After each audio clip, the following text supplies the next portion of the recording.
Hallo und herzlich willkommen.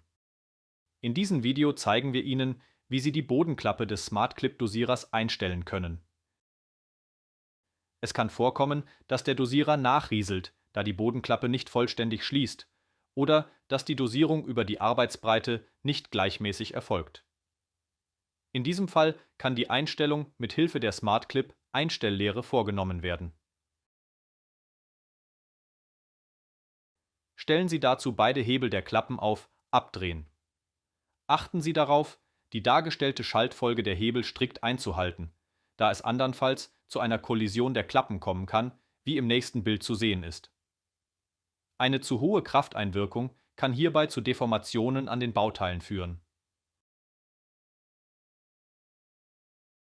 Bauen Sie anschließend das Dosierrad der betroffenen Einheit aus, damit die Lehre eingesetzt werden kann.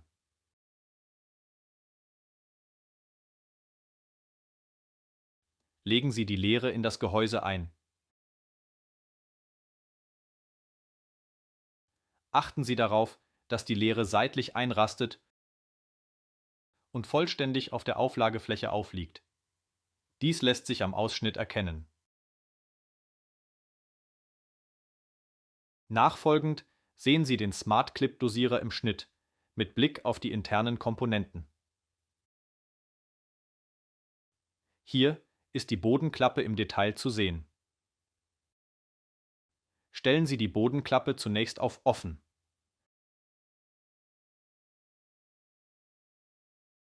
Setzen Sie die Lehre ein und stellen Sie anschließend wieder auf Stufe 1 zurück.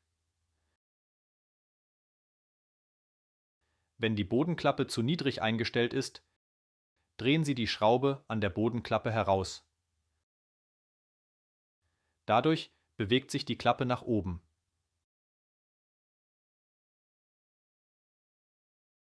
Wenn die Bodenklappe zu hoch eingestellt ist, liegt die Lehre nicht korrekt am Gehäuse an. Drehen Sie in diesem Fall die Schraube hinein.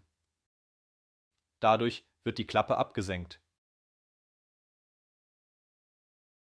Die Bodenklappe ist korrekt eingestellt, wenn die Füße plan zur Bodenklappe stehen und die Lehre unten auf der Klappe aufliegt. Im eingebauten Zustand ist die Lehre ebenfalls bündig zur Bodenklappe erkennbar. Bauen Sie zum Abschluss das Dosierrad wieder ein. Die Bodenklappe dieser Einheit ist nun korrekt eingestellt. Falls eine Einstellung aller Einheiten erforderlich ist, erfolgt die Justage über die Koppelstange am Hebel. Das Nennmaß beträgt 232 mm. Toleranz- bzw. verschleißbedingt sind Abweichungen möglich. Zum Einstellen lösen Sie zunächst die Kontermuttern. Durch das Verlängern der Koppelstangen wird die Bodenklappe näher an das Dosierrad herangeführt. Durch das Eindrehen der Koppelstangen wird die Bodenklappe weiter vom Dosierrad weg positioniert. Nach der zentralen Einstellung prüfen Sie alle Bodenklappen nochmals einzeln.